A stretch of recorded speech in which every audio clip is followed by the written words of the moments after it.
My mother slid a check across the Thanksgiving table for $75,000, looked my brother in the eyes, and told him this was the beginning of his real life. And when I quietly asked if there was ever going to be something like that for me, she smiled the way you smile at a child who said something a little embarrassing, and said, "Sweetheart, you've always figured things out on your own." Welcome back to the Family Revenge Tales. I want to tell you about the night I stopped waiting to be seen, and about everything that happened after. The years of silence, the mistakes my brother made, the truth my mother finally admitted, and the moment I realized that being overlooked had actually been preparing me for something my family never saw coming. My name is Claire Bennett. I'm 33 years old, and for the last 11 years, I've worked as an emergency room physician assistant in Fort Wayne, Indiana. I want you to understand something about that job before I go any further. It teaches you to stay calm when everything around you is falling apart. It teaches you to make decisions fast, to keep your face steady even when your hands are shaking underneath the table. I didn't know it yet, sitting at that Thanksgiving dinner with my fork frozen halfway to my plate, but that skill was about to become the most important thing I owned. My brother Mason is 2 years older than me. Growing up, he was the golden one, the funny one, the charming one, the one who could talk his way out of anything and somehow still land on his feet. I don't say that with bitterness, not anymore. I say it because it's just true, and it shaped everything that came after. Whenever Mason failed a class, our parents hired a tutor. Whenever he wrecked a car, they bought him another one. Whenever a business idea of his fell apart, and there were several over the years, there was always a conversation at the kitchen table, a little more money changing hands, a little more faith extended to a boy who never seemed to run out of it. I was the other kind of child, the kind who got good grades because I was terrified of what would happen if I didn't, the kind who paid for her own community college classes by working the overnight shift at a pharmacy, who transferred to a 4-year program on scholarships and loans I paid off myself, who never once called home asking for help because some part of me had learned very early that the help simply wasn't going to come. Not for me. By the time I sat at that Thanksgiving table watching my mother hand my brother a check for $75,000 toward his dream house, I already had $71,000 saved. Nobody in my family knew that. I hadn't told them, and if I'm honest, it wasn't really a secret so much as it was a silence. The kind of silence that grows when you've stopped expecting anyone to ask. "You've always figured things out on your own," my mother said again that night, like it was a compliment, like it was something to be proud of instead of something that had quietly broken a part of me years earlier. I smiled and said something forgettable, and I passed the mashed potatoes, and I drove home alone that night, with my hands tight on the steering wheel. And I didn't cry. I want you to know that. I didn't cry. Something in me had gone past crying into something colder and clearer. I made a decision in my car that night, somewhere on the dark stretch of Route 30 outside of town. I decided I wasn't going to ask for anything, ever again.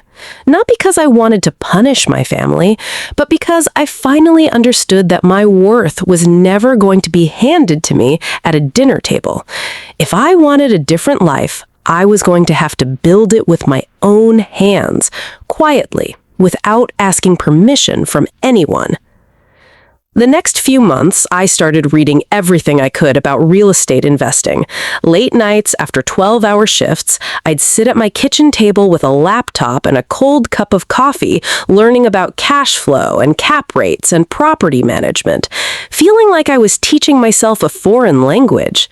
Eventually, I found a small business and property owners networking group that met on Tuesday nights in the back room of a diner off Coliseum Boulevard, and that's where I met Sam Whitaker. Sam was in his late 60s, a retired contractor with hands like leather and a voice that never rose above a certain, even, patient volume. He didn't take on people who wanted shortcuts. The first night I introduced myself, he looked at me for a long moment and said, "You look tired in a way that isn't about sleep." I told him he wasn't wrong. He asked me what I was tired of. I told him I was tired of being the responsible one and getting nothing for it. Responsible people don't do it for the reward, he said, but they should still get one eventually. The question is whether you're willing to build it yourself instead of waiting for somebody to give it to you. I told him I was. It took me 4 more months of saving, learning, and looking at properties before I found it. A run-down triplex on Maple Street with peeling paint, a leaking roof, and 2 tenants who were thankfully decent people just trying to get by. I used almost everything I had saved, plus a loan I qualified for on my own credit, and I bought it. I moved into the empty unit myself, and on my days off from the hospital, I learned how to patch drywall and fix leaking pipes and replace a water heater, usually with a video tutorial playing on my phone propped against a paint can. I still remember the first night I sat in that unit, exhausted, my hands raw, paint on my elbows, and I looked around at the ugly, unfinished walls, and I felt something I hadn't felt in years. Not happiness exactly, something steadier than that. Pride, maybe, the kind that doesn't need an audience. Nobody in my family asked about any of it. At every gathering, the conversation still circled back to Mason, his new house, his new business idea, an outdoor kitchen and patio company he'd started with a loan and a lot of confidence. I stopped waiting for anyone to ask me how I was doing. I let my quiet life keep moving forward without them.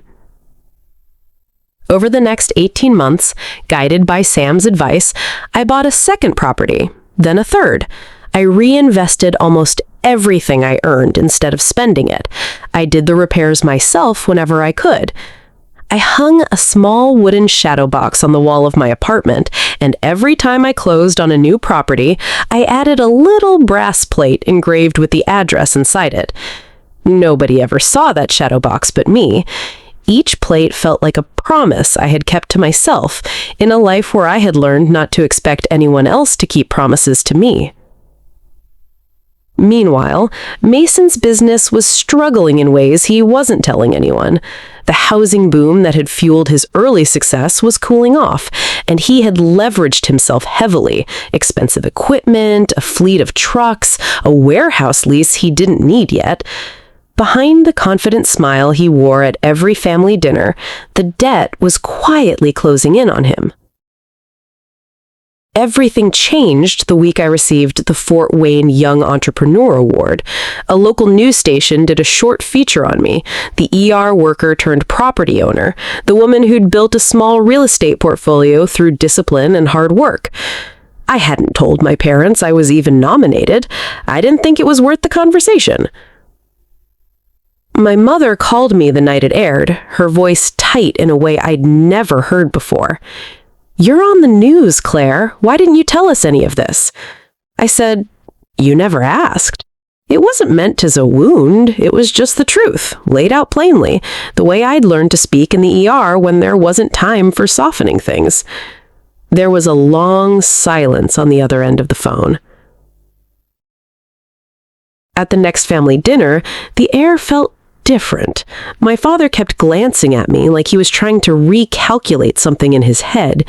Mason, trying to sound light, said, "So, little sister owns a few rentals now, huh?" I told him, gently, that it was actually 5 properties. His smile faltered for just a second, and I saw something behind his eyes I hadn't seen before. Not jealousy exactly, something closer to fear. He asked to talk to me alone in the kitchen later that night, and that's when he told me the truth. His business was failing, he was behind on loan payments, he was terrified of losing the house our parents had helped him buy. For the first time in my life, I wasn't looking at my golden older brother. I was looking at a man who had spent his whole life being rescued and never learned how to catch himself. A few weeks later, my parents asked me to come to dinner, and when I arrived, there were papers spread across the table. loan documents. My father explained carefully that because of my credit and my growing portfolio, I could put one of my properties up as collateral to help Mason secure another business loan.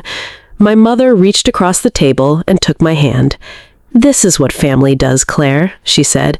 "You've always been the dependable one." I sat with that for a long moment.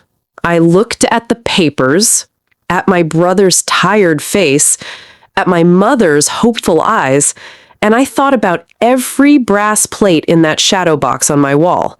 Every 12-hour shift, every night I'd taught myself how to fix a leaking pipe alone.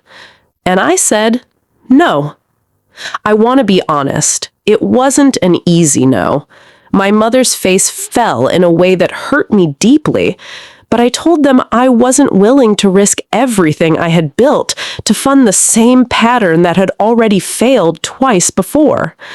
Instead, I offered something else. I told Mason I would help him sell off the equipment and assets that were dragging him under, help him negotiate with his lenders, help him rebuild from the ground up. But I wasn't going to hand him a rescue. I was going to hand him a plan, and he was going to have to walk it himself. My mother cried that night, and in the middle of her tears, something came out of her that I don't think she'd ever said out loud before. She told me that when she was young, her own parents had done the same thing to her, favored her brother, told her she'd be fine on her own, left her to build everything by herself, while her brother was handed opportunity after opportunity. She had grown up promising herself she'd never make a child feel that way. And somehow, without ever meaning to, she had done exactly that to me. I didn't say much in that moment. I just held her hand. I understood, in a way I hadn't before, that the unfairness I'd grown up with wasn't cruelty.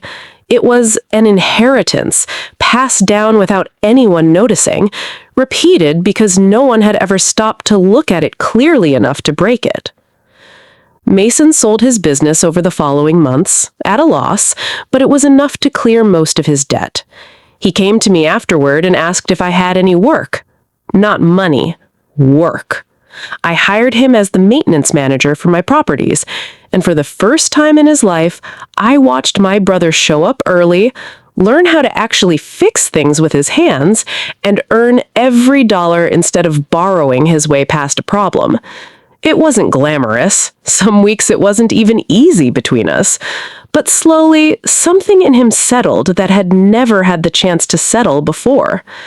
My father started coming by on weekends to help with repairs, and during one long afternoon replacing a section of fencing, he told me, almost offhandedly, that he was proud of me, and that he wished he had taught me what he knew years earlier, instead of assuming I'd always be fine without his help.